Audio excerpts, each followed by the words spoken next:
Hello, my name is Rene Sabaldiga, and this is my Resiliency Tool Kit assignment. This is my final exam assignment. The American Psychological Association defines resilience as the process of adapting well in the face of adversity, trauma, tragedy, threats, or even significant sources of stress, such as family and relationship problems, serious health problems, or workplace and financial stressors. It means bouncing back from difficult experiences. NBA star Michael Jordan is the epitome of resiliency in sports. He said, "I have missed more than 9,000 shots in my career. I have lost almost 300 games. On 26 occasions, I have entrusted to take the game-winning shot, and I missed. And I have failed over and over and over again in my life. And that is why I succeed." That's according to Michael Jordan, my idol. So this is resiliency here. This ball bounces back from where it came from. See that? Just like in life, you experience negative stressors, then you learn how to cope up. You learn how to be resilient. You need some strategies to cope up. You have to build your mental, psychological, the environment, the social factors itself, even your workplace, and other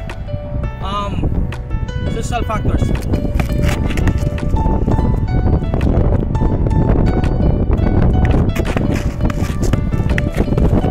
See that? That's in life.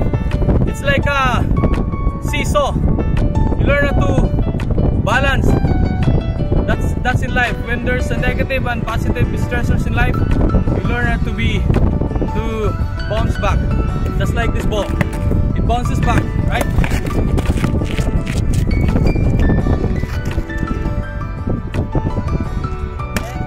I wanted to be a social worker because I do believe that I have the qualities of being a resilient person. I remember back then when I failed the bar exam, I was able to cope up and get back and move on again because I have a very strong family support system, like my social support system, my friends, my immediate families, my relatives. I got a good I was happy with my job, and so I was able to continue living even though I was so devastated. And also I believe that my personal beliefs, values, attitudes are aligned to the social workers' code of ethics and core values towards those who are in dire need, which will be a great tool in the helping process.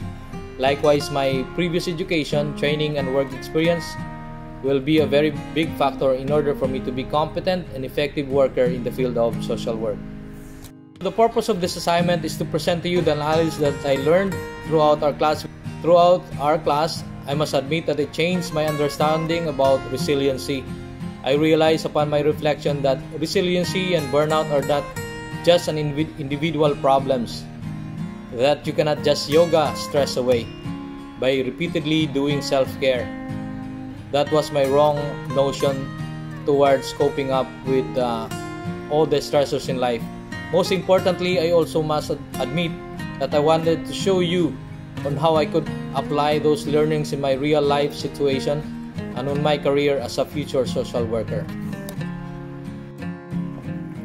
To be resilient, it's important that you have to have exercise. Just like what I'm doing. You have to be physically fit. Not just psychologically, but physically. If you must ask me, why does context matter? Because resiliency is social through and through. That meaning, it does not pertain to the individual alone. It involves the person in environment and the social factors. Simply put, if the stress comes from me as an individual, then I should find solution to it on a downstream approach. Whereas if it is social, then it should be addressed from a social context perspective. That is, being resilient does not only focus on the individual trait or characteristic but also on the other social context factors, for instance, applying the person environment or the so-called healing justice, which I will be discussing to you shortly. It is indeed true that resiliency is not all about in our minds and bodies, but also it involves about other social factors. So I will be discussing to you throughout this assignment about the biopsychological approach to resiliency. That resilience will serve us well throughout our life. And then once mastered, we can always draw upon our past experiences, both physical and emotional, to manage and overcome difficult time in life. Because social workers or other frontline workers are at risk of experiencing mental health issues as compared to other people. And also because I care for my well-being, that is why I need to be aware of the effects of compassion fatigue, secondary stress disorder, vicarious trauma, and burnout in my field of social work. With regard to my future career, I need to prepare myself what lies beneath this field of social work will do to me. And I have to be aware in advance to survive with the stress that I will go through with my clients. It is a well-documented phenomenon that frontline workers of health and human services experience burnout. That's according to our social work slide on our subject 2070. Through this subject, it boosts my confidence in seeking help instead of just taking it for granted, as this can lead to mental health problems, and worse, it affects tremendously my family relationship and my work productivity. Right, Mommy? Right. Right on. This is what Dr. Loretta Pyles mentioned in her book. She said that healing justice is both a paradigm and a set of practices that invites practitioners to heal themselves at the same time that they heal the world. So meaning that we cannot just heal our individual stressors in life. We also have to voice out our concerns to the higher ups. For example, if the problem is not ourselves, sometimes self-care is not enough. We have to and also that I believe that this healing justice can only emerge when everyone feels whole. So meaning individual issues are social problems. It is a social through and through. This is what Dr. Z on his video Moral Injury and Not PTSD or Burnout, blaming the person, the staff all over again, that the staff is experiencing burnout. There must be a transformative process both on the individual staff as well as to the organization. So in a healing justice concept, we think of ways to make the workplace a better place for everyone to work with, according to Dr. Loretta Pyles. Of course, the elements are the individual, the environment, and the person in environment. Biological implication, the psychological implication, and the social implication towards an individual. When we talk about biological implication, we talk about our body's reaction to stress. It's either we have the tendency to fight or flight. So if there's a stressors in life, we usually do self-care, just like my wife is doing right now. She's walking. You have to exercise, running, walking, or diets. It is very important also to have a good sleep. Then when we talk about psychological, our mind, we have to be mentally tough by doing, for example, Palos mindfulness. We enhance our spirituality by prayers, by attending Bible study or church.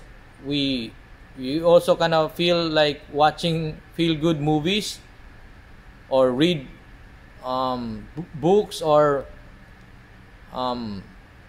other coping mechanisms to cope up with our stress.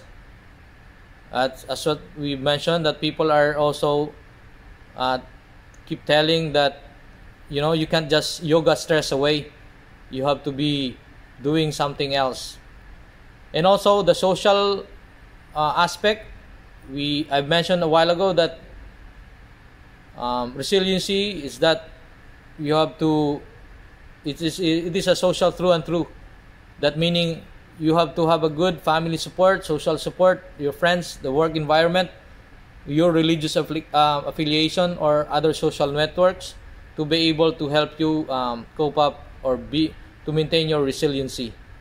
So just like an athlete who prepared not only physically, mentally, but also psychologically, you know, when we talk about physically, we talk about the agility to cope up with the strength.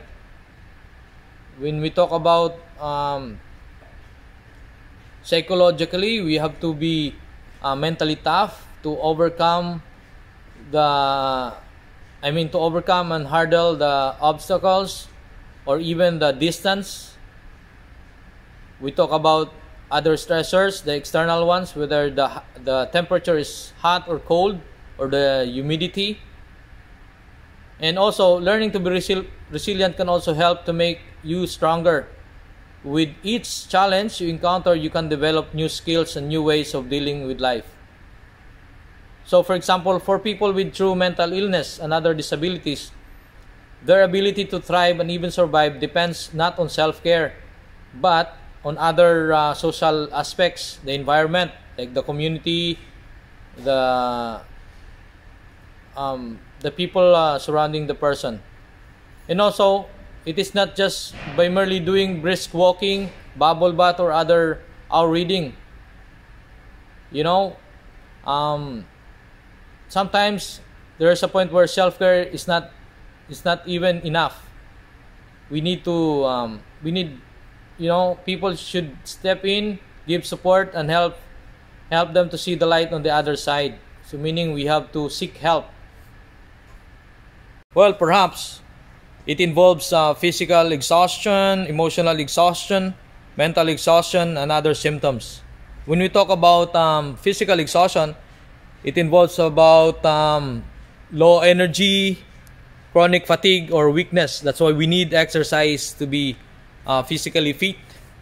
And also the emotional exhaustion, like for example, feeling of helplessness, hopelessness, or entrapment. And the mental exhaustion, we always, a person might experience negative attitudes towards others or himself, or even in life or at work. Other symptoms like sleep disturbances, headaches, irritability, aggression. To develop a resiliency plan, to practice this and use this in my future career to support my mental health, first I will take care of myself, my body, and my mind by managing stress, by attending prayer meeting or going to Bible meetings. I am mentioning this because I'm an ex-seminarian. I spent in the seminary for 8 years, and I was born and raised by my solid Catholic parents. So I'm more of relying to prayer before and after work. Also, my personal realization, like with regard to my current job, am I really happy to where I am employed now, or to where I am going to be employed, like in the future, if I'm going to be at the social services as a social worker. And also I have to be really optimistic towards my point of view in life. I don't have to dwell on negative thoughts. Also, I have to develop a good social support network. My family, friends support, my co-worker support, to build a good resilience at work. So I should not just be doing self-care, but rather I should have to ask other people's help or support. First, I must admit that I still have to do self-care, really, by walking, running, sleeping, 8 hours a day, music therapy. Since I'm a musician, I really love to play my musical instruments and sing. It is an effective stress reliever for me. File vacation leave, enjoy outings with my family, go to church, prayer. And then another technique is that I will practice stress coping technique, like walking, watch feel-good movies in Netflix with my family, good laugh or humor with my friends, or even with my wife, right? And also, I will continue to practice Pyles mindfulness. That I have to be aware and be mindful of myself and my environment. Do meditation technique. So I think that's one of the best the 3 techniques that I will practice. If that's the case, then I have a downstream approach and an upstream approach. My downstream approach, where is the reactive part, usually I will play musical instruments, go for a walk or exercise, eat healthy diet. I must strive to have good enough sleep, avoid vices such as alcohol, because oftentimes people will resort to any vices just to cope up with the stress. But as far as I've learned through this subject, it's not good to resort to those vices. Also, lessen my coffee intake, be friends with people who are optimistic and are fun to be with, limit my social media usage. Usually this is one of the stressors in life. We always receive negative news, like on Facebook or other website. Turn negative thoughts into positive ones too.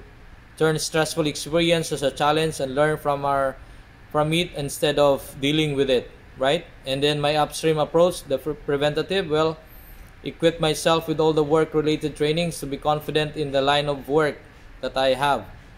I also have to be optimistic despite having a stressful job, stressful day.